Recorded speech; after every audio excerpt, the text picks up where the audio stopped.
Hey everyone, it's Ryan here. So I'm making this quick video. It's going to be a sort of review, not a full review on WWE 2K20. I think it came out on Monday, technically Tuesday at midnight for me.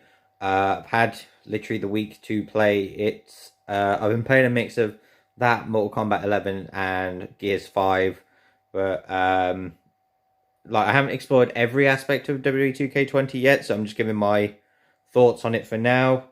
Obviously, with the whole backlash of like bugs and stuff like that. Um, so I don't know if it's more on the PS4 side that this is happening because I've got it on Xbox One. I've had like a couple of glitchy moments, but it's not majorly bad. It's like I've not had the game crash a single time. I've had one occasion where someone didn't show up in a cutscene in my player mode. But other than that, everything seems to be working smoothly. Like I said, it's like I think people are sort of overreacting to it because, like, I'm sure earlier this year, FIFA 20 had a couple of issues.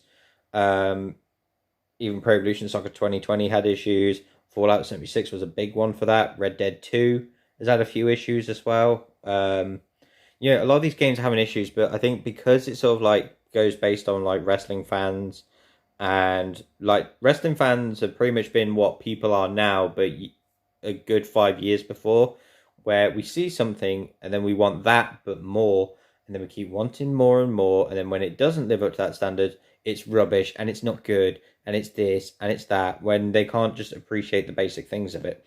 But basically, I think with this game, they've done the same thing. Like they keep every year demanding they put this in, they put this in, and if they focus on that, and then they don't go back to their basic stuff, then they complain about that thing instead. But for me, like the game's not been majorly buggy for me because that's basically been the big talk all this week. Everyone going, "Oh, it's a $60 game. Oh, it's a £50 game, and this is how you bring it out." Blah blah blah. You're a disgrace. You're this. It's like Call of Duty is literally the same shit year after year, and people buy that all the time. Like the WWE games, they've been buggy for a while. Like the past couple of years, they've had a couple of issues like that, but they're not game crashing. I think this one's just had slightly worse because especially now with media and everything, we're wanting more and more and better, and people just can't seem to grasp the concept of it doesn't go how you want it type thing. Like people gotta learn not to expect too much. Like for me, I'll be happy with the game as long as it works, which for me, WWE 2K20 works just fine. Like I said, I've not had it crash.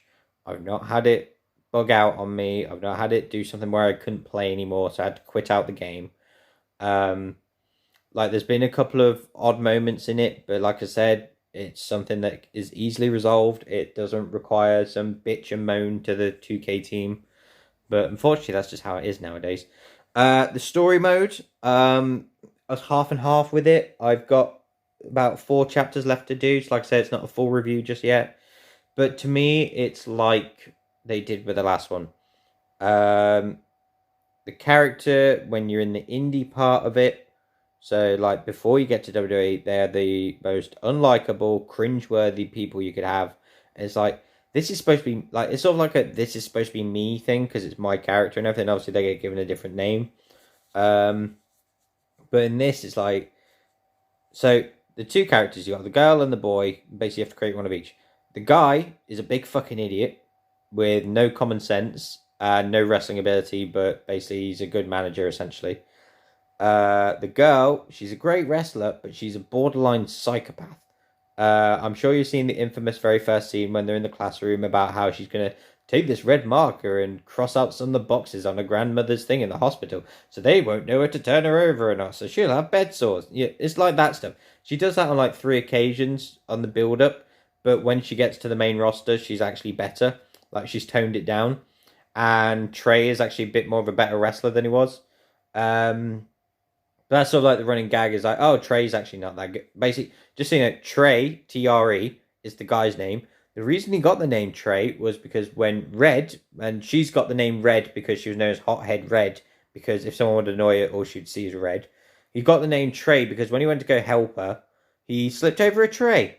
So that's how he got the name Trey. And it's like, ugh, it's like literally, it's like the lamest way how he got his name. But then they decide to spell it TRE instead of TRAY.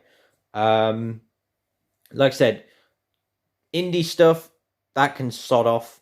I get what they're trying to do with it. Like it can be entertaining in a way, but the way they did it was more cringeworthy. And the worst part is, a majority of those matches you end up losing, and then it suddenly like jumps several years in advance. It's like, okay, so how long have they actually been doing this, and how old are they? Um, Once you get to NXT, that's where it picks up for me. Like I said, once you actually get into WWE, that's where the story picks up, and that's where it gets better. I've had a lot of fun with this one. I'm currently enjoying the chapter I'm currently on. Like I said, I've still got 4 more chapters to do, so I'm very excited to see what they do next. I haven't done the showcase modes yet, but I want to. I've seen one, especially I think with Charlotte's first match on there, where the ref sort of gets sort of intertwined with Charlotte as she puts the figure 8 on. But like I said, I haven't done that yet, so I don't know if it's going to happen to me or not. Um, what else have I done? Towers, they're still fun as always. You can obviously do the offline ones as well. I'm going to look at to streaming some of the pay-per-view predictions, because obviously a majority of the roster is on there, so I can actually do them.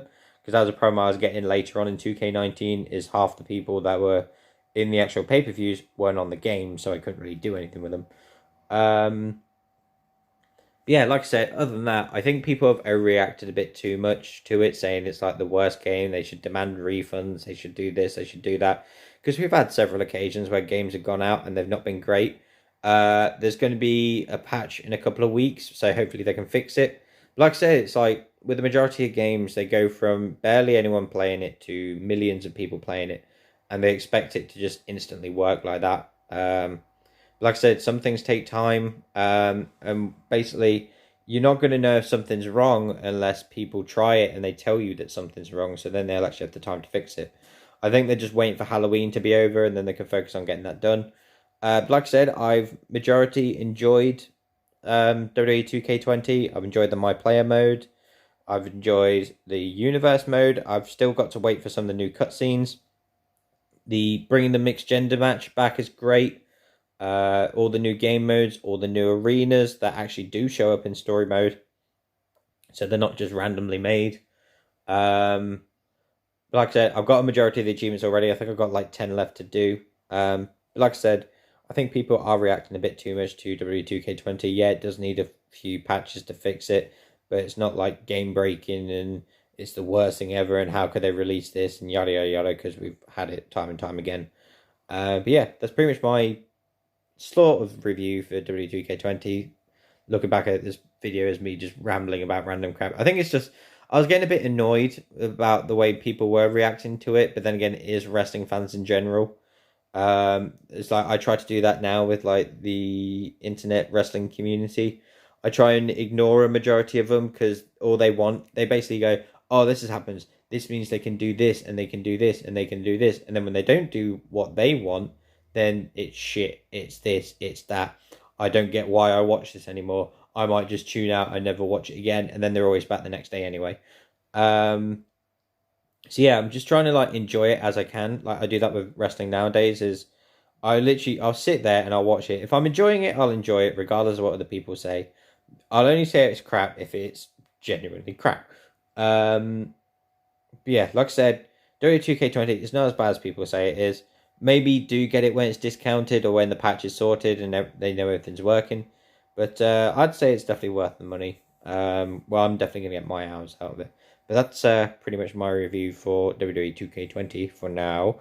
I might do another one in a couple of weeks once I've played around with everything. Unfortunately, this weekend, NBA 2K20 is free to play this weekend, so I've been playing that quite a bit. But like I said, I might be back in a couple of weeks with a big full review. So this is just a temporary one for now. Thank you very much for watching this video.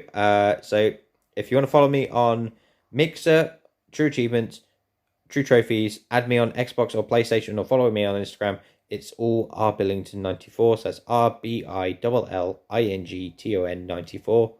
Thank you very much for watching this video, and I shall hopefully see you in the next one. Right, bye.